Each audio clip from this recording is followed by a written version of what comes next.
Hello everyone, कैसे हैं आप सब। आई होप सब अच्छे होंगे, सब खुश होंगे। तो 10 क्वेश्चन हम कर चुके हैं। चैप्टर हमारा 6 चल रहा है। आज 11 नंबर क्वेश्चन है।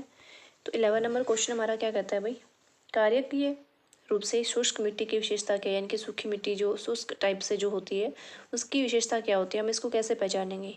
तो इस मिट्टी में लवण सांद्रता जो है वो सबसे अधिक होती है, मतलब लवणता जो होती है वो सबसे ज़्यादा होती है, इसलिए वो शुष्क होती है। ठीक है। नेक्स्ट क्वेश्चन है, हरी खाद से तात्पर्य क्या है। हरी खाद से क्या तात्पर्य है ये आपको बताना है। स्टेट में क्वेश्चन है 2014 में। तो हरी खाद जो होती है वो एक प्रोसेस है, इसका एक प्रोसेस होती है, मतलब जिसमें फसल जो है उगाई जाती है। हरी खाद एक ऐसी प्रोसेस है जिसमें फसल उगाई जाती है और उस फसल को हरी, जब वो हरी होती है मतलब जब उसके फूल आने स्टार्ट हो जाते हैं तभी उसको, उस खेत को जोत देते हैं, मतलब बुआई कर देते हैं उस खेत की, और उसको मिट्टी मिला देते हैं उसी मिट्टी में, उसी खेत में, उसी मिट्टी में मिला देते हैं और फिर वो अपने आप सड़ जाती है, जिससे वो एक तरह की जैविक खाद बन जाती है। मतलब रासायनिक खाद नहीं होती, वो जैविक खाद हो जाती है, जैविक खाद बन जाती है। और उससे जो है भूमि की उर्वरक शक्ति जो है वो बढ़ती है, मतलब अनाज जो है ज़्यादा होता है उसमें। क्यों? और इसमें जो मोस्टली दालों वाली जो फसलें होती है वो होती है दलहनी जो फसलें, अगर हम कहें तो वो होती है दलहनी। इसलिए होती है, आपको पता है दालों वाली में जो है नाइट्रोजन फिक्सेशन जो है वो ज़्यादा होता है, नाइट्रोजन फिक्सेशन वाले जीवाणु ज़्यादा होते हैं इस वजह से। तो हरी खाद से तात्पर्य क्या है, लेगुमिनस पौधों की हरी फसल उगाना, मतलब दलहनी पौधे हैं उनकी फसल उगाना, फिर उनको जब वो हरे भरे होते हैं, मतलब जब तक फूल आते हैं उससे पहले ही उसको खेत में बुआई कर देते हैं और उसी मिट्टी में उसको मिला देते हैं। तो हरी खाद का मतलब ये होता है। तो वो जैविक खाद बन जाती है, मतलब वो एक रासायनिक प्रक्रिया नहीं है, वो जैविक खाद होती है। ठीक है। नेक्स्ट क्वेश्चन है, भारत में कृषि को प्रभावित करने वाला मौसम का सबसे महत्वपूर्ण तत्व। तो भारत में कृषि को प्रभावित करने वाला सबसे महत्वपूर्ण तत्व जो है वो वृष्टि है, वर्षा है। अगर बहुत ज़्यादा वर्षा हो जाए तो भी फसल खराब हो जाती है, मतलब ज़्यादा अच्छी फसल नहीं होती। अगर बहुत कम वर्षा हो तो भी फसल अच्छी नहीं होती। तो मोस्ट इम्पोर्टेंट अगर पॉइंट, अगर तत्व है तो वो आपका वृष्टि है, वर्षा है। यूपी टेट में यह क्वेश्चन है, निम्नलिखित में से किस एक प्राणी को किसान का मित्र कहा जाता है। तो केंचुआ, सबको पता है केंचुआ जो है उसको किसान का मित्र कहा जाता है। और ये क्वेश्चन बार बार पूछा गया आपसे, क्यों कहा जाता है, क्योंकि केंचुआ मिट्टी में ना, जब मिट्टी को भुरभुरा भुरभुरा कर देता है, ऐसे उसके अंदर चलता रहता है, वो भुरभुरी हो जाती है, उसमें से अच्छी हवा भी पास होती है, मतलब वायु संचार अगर हम कहें तो अच्छा होता है उसमें से, और उसकी मिट्टी की जो उर्वरता शक्ति जो है, क्षमता जो है वो बढ़ जाती है। सेम वैसे ही जैसे हमने अभी क्वेश्चन किया था 12 नंबर हरी खाद वाला, तो उसी टाइप से तो मिट्टी की जो उर्वरता शक्ति है वो बढ़ जाती है, तो इसलिए किसान का मित्र कहा जाता है।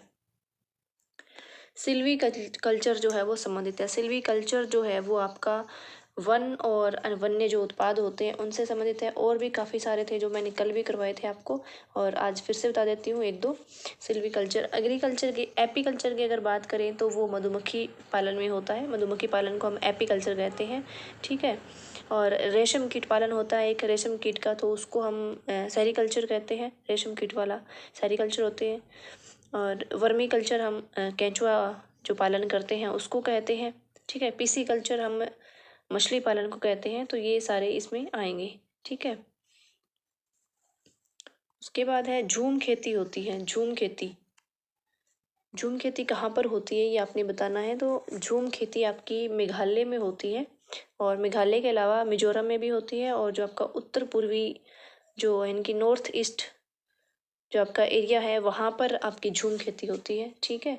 नॉर्थ ईस्ट का एरिया है वहाँ पे आपकी झूम खेती होती है। बाकी और काफ़ी सारी जगह है जहाँ अलग अलग टाइप से होती है, जैसे बुंदेलखंड में बिवार, बिवार बोलते हैं, बिवार खेती होती है। क्वेश्चन पूछा जा सकता है, बट मोस्ट इंपॉर्टेंट आपका झूम वाला ही है। छत्तीसगढ़ साइड की अगर बात करें, दीपा, दीपा खेती होती है, दीपा हम बोलते हैं। ठीक है। और मलेशिया साइड की बात करें, लदांग, लदांग खेती का नाम है। ब्राज़ील की अगर साइड की बात करें, ब्राज़ील की तरफ, तो रोका बोलते हैं। आंध्र प्रदेश में पोडू। ठीक है। तो ये कुछ खेती है, बट मोस्ट इम्पोर्टेंट आपका झूम खेती है, इसको याद रखना। मेघालय में और नागालैंड में और मिजोरम में, इनकी नॉर्थ ईस्ट इंडिया की अगर हम बात करें तो उस साइड होती है। निम्नलिखित में से कौन सी खरीफ फसल नहीं है। खरीफ की फसल कौन सी नहीं है, यानी कि कौन सी इसमें से रबी की फसल है वो आपने बताना है। तो रबी की फसल यहाँ गेहूँ है। हमारा राइट आंसर क्या है, सी, गेहूँ जो है वो रबी की फसल है। बाकी सारी ये खरीफ की फसल है, सारी गर्मियों में बोते हैं, मतलब इस टाइम ये फसलें चल रही है फिलहाल अभी।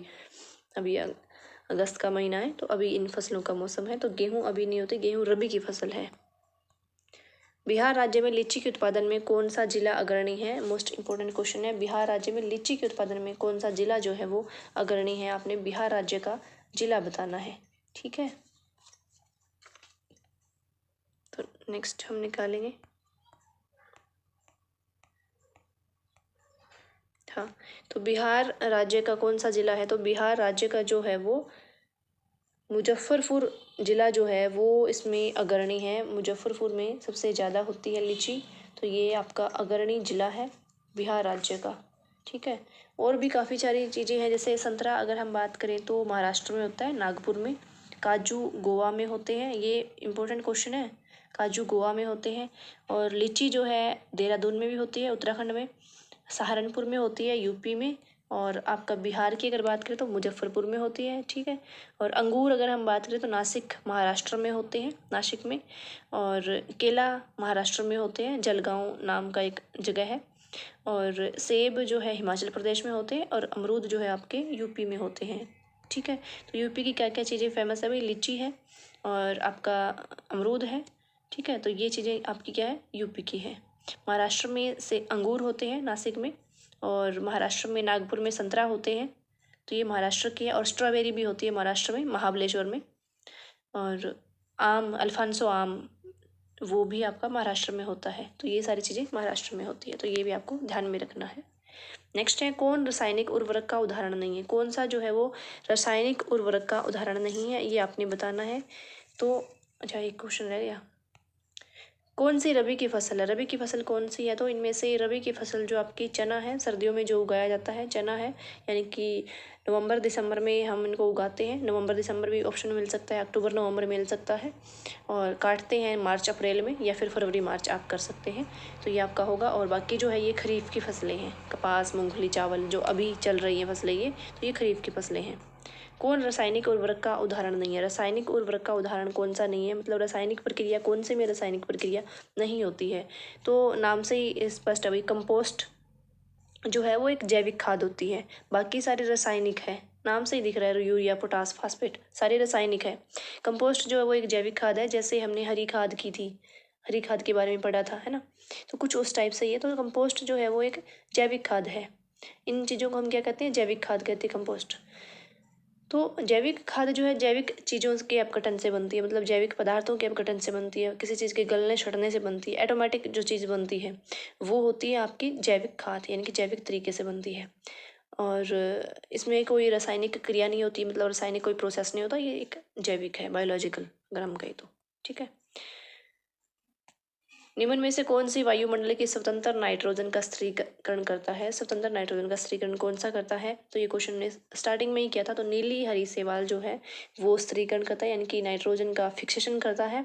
और इसका अगर नाम अगर मैं कहूँ तो साइनोबैक्टीरिया होता है, एक साइनोबैक्टीरिया, अगर इसका लिखा भी आ सकता है आपका, साइनोबैक्टीरिया। तो ये हरी नीली शैवाल है जो कि नाइट्रोजन का फिक्सेशन करता है अच्छे से। हरी नीली शैवाल मैंने आपको बताया भी था कैसे होती है। दालों के पौधे लगा देते हैं, मतलब दलहनी जो फसलें होती है उनके पौधे लगा देते हैं, और जब उनके फूल आने स्टार्ट होते हैं उसी टाइम उनको खेत में मिला देते हैं। तो इससे उर्वरक शक्ति जो है खेत की वो बढ़ती है और जैविक खाद बनती है। तो इसीलिए तो प्रोटोजोआ वगैरह होते हैं या कवक वायरस वगैरह होते हैं, इनमें नाइट्रोजन फिक्सेशन नहीं होता, इनमें उस चीज़ की क्षमता नहीं होती। नीली हरी शैवाल जो है उसमें नाइट्रोजन फिक्सेशन की क्षमता जो है ज़्यादा होती है, और उर्वरक क्षमता भी बढ़ती है इससे, ठीक है। तो ये आपके क्वेश्चन थे 21 हम कंप्लीट कर चुके हैं। कल हम सीटेट में आए हुए क्वेश्चन करेंगे, सारे सीटेट वाले हैं। तो आई होप आपको समझ आया होगा। जो लिखा है सिर्फ वही इंपॉर्टेंट नहीं, जो मैं बताती हूँ आपको बीच बीच में कि किस चीज़ के लिए फेमस है, वो भी बहुत बहुत इंपॉर्टेंट है। जैसे कपास जो है वो सबसे ज़्यादा गुजरात में होती है, जूट पश्चिम बंगाल में होती है, ये क्वेश्चन आ जाता है डायरेक्ट। रबड़ जो है आपका केरल में होता है। गेहूँ आपकी जो है यूपी में होती है, ठीक है। जो है वो भी आपका यूपी में होता है। और ज्वार महाराष्ट्र में होती है। राजस्थान में बाजरा होता है। एक एक पॉइंट जो है वो नोट करने वाला है। चाय असम में होती है, चाय वाला क्वेश्चन आया हुआ था पीछे से। कॉफ़ी जो है कर्नाटक में होती है। गन्ना उत्तर प्रदेश में, यूपी में होता है ना। और मक्का आंध्र प्रदेश में होती है। दालें जो होती है सबसे ज़्यादा महाराष्ट्र में होती है, महाराष्ट्र में दालें सबसे ज़्यादा होती है। और काली मिर्च केरल में होती है। और अगर आपको मैं बताऊं तो केरल को जो है ना मसालों का घर कहते हैं, मसाले सबसे ज़्यादा केरल में होते हैं, तो केरल को कहा जाता है। तो ये क्वेश्चन मोस्ट इम्पोर्टेंट है।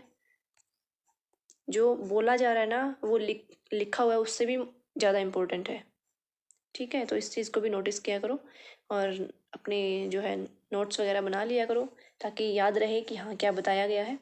फिर मिलेंगे भाई नेक्स्ट इसी टॉपिक के साथ। टॉपिक हमारा जो है कृषि और मृदा वाला टॉपिक है हमारा, इसी के साथ नेक्स्ट मिलते हैं अभी नेक्स्ट डे पे। और सब्सक्राइब कर लेना भाई, शेयर लाइक कर दिया करो। Thank you.